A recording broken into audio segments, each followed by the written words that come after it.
Okay, so this is roughly about 2 pounds of dried sweetened fruit. Robert is now mixing it up with a wooden spoon. He spent about maybe half hour very carefully chopping up each fruit into little bite-sized cubes. Yeah, now get out of the way.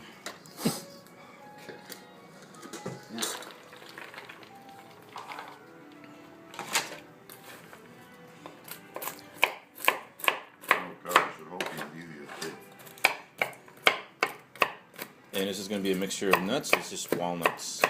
I'm going to use some pecan first time.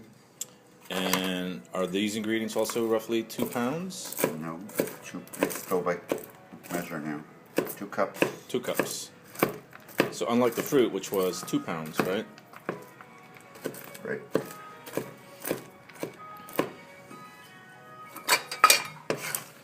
And how many cakes are you making with this?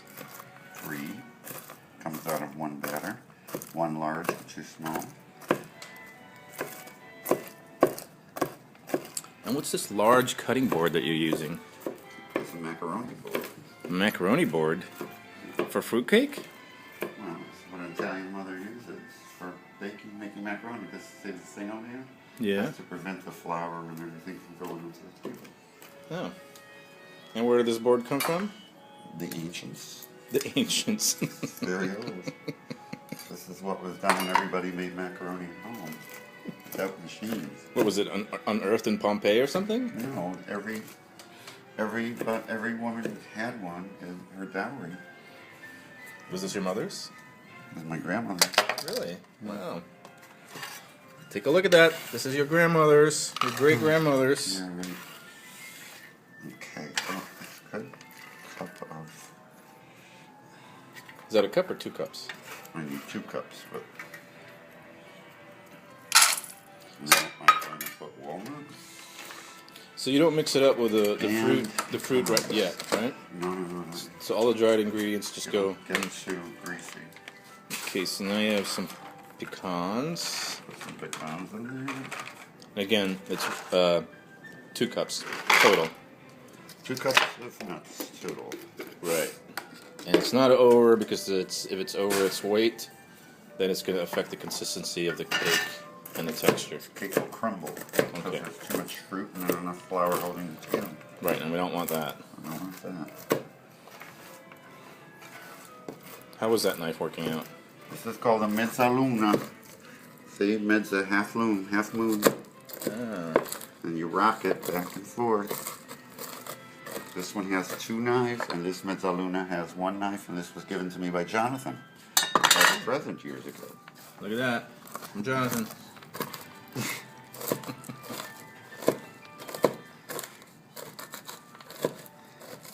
I'll cut them fine, but not too fine. How is it working with the mezzaluna? Good. Very Easier? easy. Much easier. Very easy. Then you just measure. Eat the one off the floor. We didn't see that. Oh, that's too big. And what's that device called? A bench scraper. Because you made to scrape a bench. Is that only for baking? There it goes in the mix of the nuts. Now we mix the nuts. That's roughly 2 cups of nuts. And then I want a half a pound of white raisins. I'm going to put my scale on here. That is too big. This is the scale.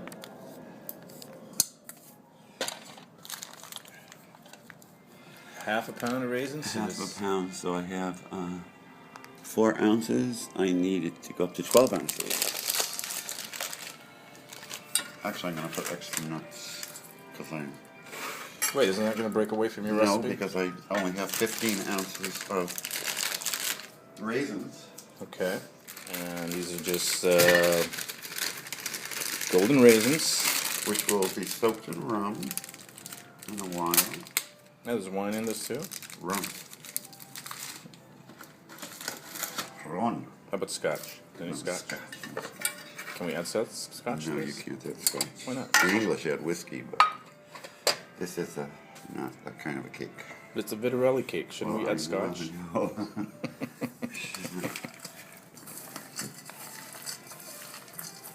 How about a bottle of Negro Modelo? Uh-huh. You take some Crisco flour. Okay. And you Put the Crisco you on a grab it with a paper towel. It's kind of like what you just did, Right. which we missed. Put it in the pan, and it is really, really important to get it into the corners and the edges because Why is that? this is what prevents the cake from sticking in the pan when you have to take it out of the pan. How much do you put in? Just enough to Just like, enough kick to those corners? really grease the pan. You have to grease the whole pan.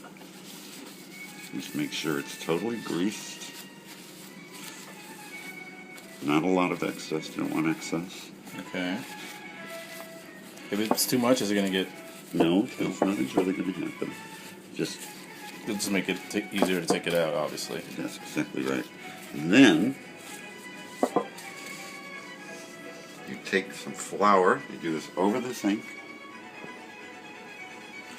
And you just dust it, and you just coat it, basically.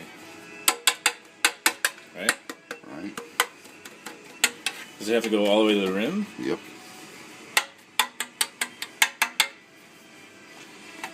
And if you see any place where the Crisco didn't stick, Yeah. just take some on your finger, put it in that spot.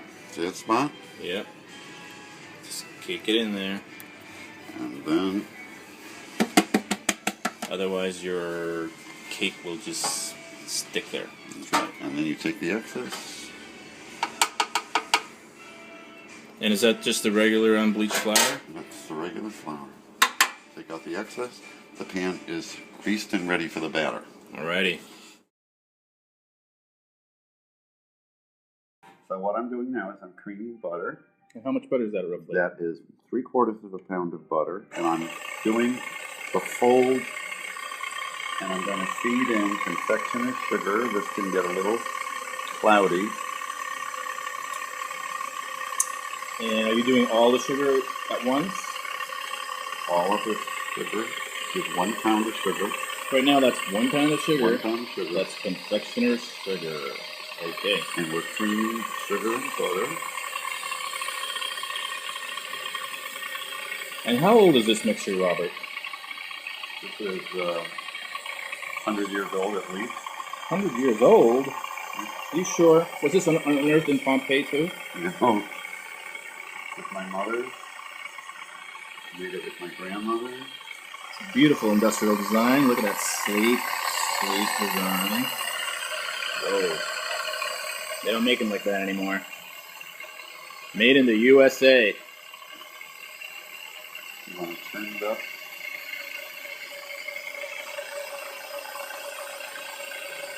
And you whip it up to what consistency?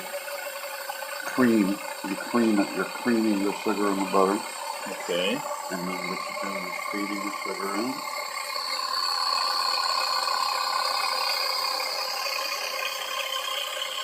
You want to move your mixer bowl over to get to the edge.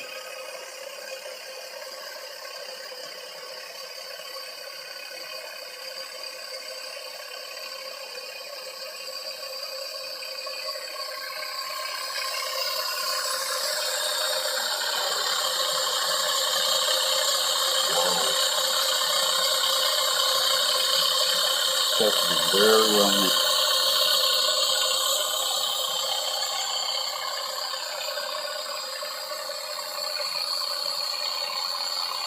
See how white it's getting? Yeah. That means it's getting beautiful cream. And the butter has to be soft when you do this, After right? everything is room temperature. Room temperature. So you've had it out for what? 2 hours or so, an hour before preparation? Yep. I'm just going to let that go.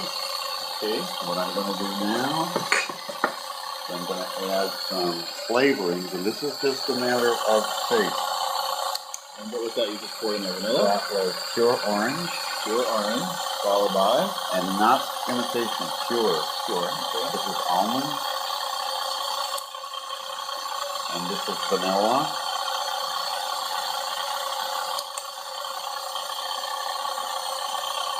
And then I'm going to crack 7 eggs.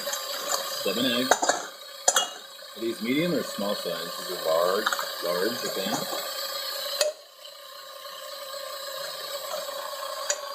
Why one at a time? So it really blends properly. See how it's blending? Okay.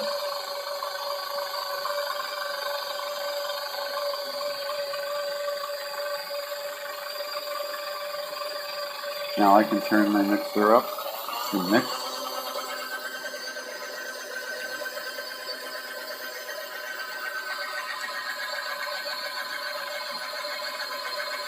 Is this where we have a scotch? This is the batter. We don't put scotch in this, right? No. No rum. We don't put it in it. No rum yet? No liquor yet? No. When's the liquor part? Doesn't go in here. And now I'm going to feed in the flour. And I have 4 cups of flour here, but I held 1/2 cup off because I have to dust the fruit. And the reason you dust the fruit is so that it stays suspended in the batter. Okay, this is all-purpose flour, unbleached. Always. Actually, 14 hours around. How much flour are you using? 4 cups. It's a real tough batter. But it has to be a really tough batter to hold up the fruit in the mixture. This old mixture, you sometimes have to help it with your hand, but it's still a beautiful mixture. Don't rush this. Never rush.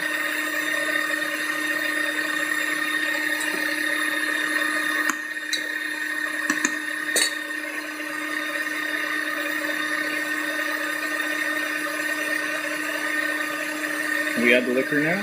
No. You don't add the liquor to the batter. You add the liquor to the fruit. Oh, I'm just looking forward to the liquor part. Oh, I see a liquor bottle. Myers Dark Rum. All right. Oh, you do use rum. Put it in there. How much was that? Teaspoon or so? Shot glass. That didn't look like a shot glass to me. I'll know in a minute. And is that like a glue for all the fruit? No, it's a flavor. Wow, I can smell And that. if the fruit separates, and you have to work it, you don't want it to clump up. Whoa, the aroma is very strong. That's why you don't use too much. I think I need a glass of Coke to go with that. Oh, that'd be good, wouldn't it? Not in the fruit for me. Okay, now I'm gonna let that soak. And why did you not use more than a shot? Because it'll get too wet. Okay. You want it to flavor it. You don't want it to. You see how they're all separated now? Yeah.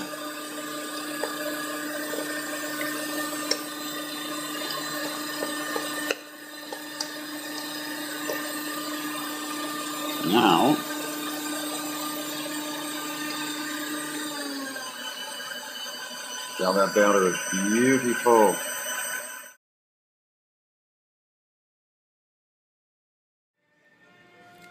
And this is why we prep the tins right beforehand, right? Right. We don't want the batter sitting, right? Right. So I want to take this. I'll start smoothing out. So is it just roughly a little above half the height of the tin? No, I'm not done yet. Oh, okay. I'll know. You just learn to know. It's not something you can know.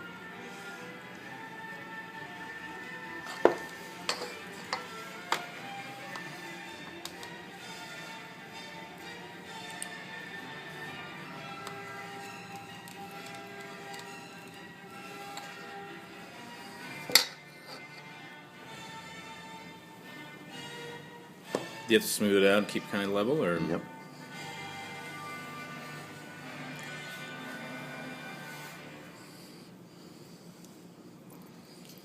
like a chicken salad right now. Mm. Bang it a little bit. So this is the third tin, which you think your recipe's gonna... That's it, right? Roughly 3 tins. All right. It looks like you're filling it up about 3/4 to the height of the tin.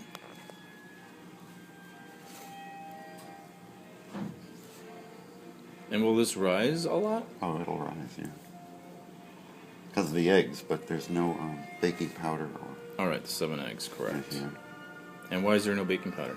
Because you want to keep the density. This is not supposed to be a fluffy cake. And the baking powder would have Baking that effect? powder makes cakes fluffy. Helps the eggs rise up. Okay. You don't want that.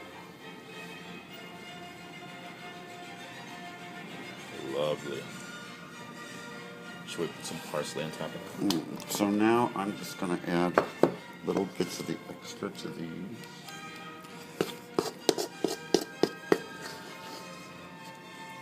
See, it's almost empty.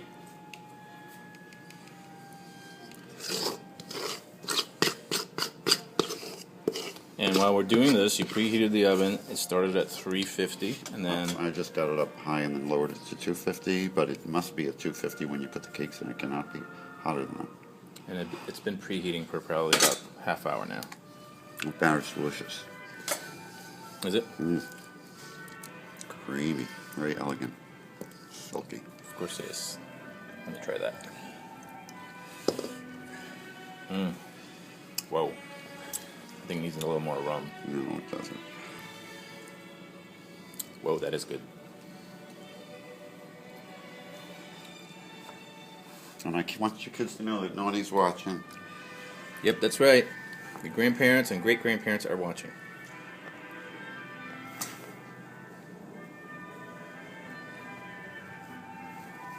Look at that, how beautiful that is, all smoothed out.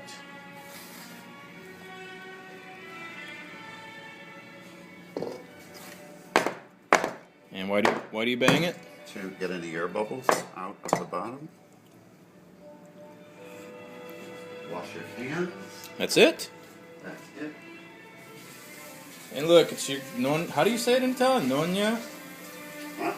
How do you say grandfather and Nonna and Papa. Nonna and Papa? Watching over the recipe making sure this grand old recipe from Pompeii is kept to its standards. Okay, in the middle. 2, 3. Make the sign of the cross. You have to make a note of when you put the cake in. Yes. And when you take the cake out. Yes. That's very important. Wait, why is that? Can't you just Because keep track of the 2 hours? Forget. Oh, of course. You can forget, so you have to, and then you have to have your toothpicks ready to test the cake when the time comes. That's the analog way of baking. And this is the result. 3 fruitcakes. Here's the final product. Robert and Noni's fruitcake. Isn't that beautiful? Here's the baker. Yeah.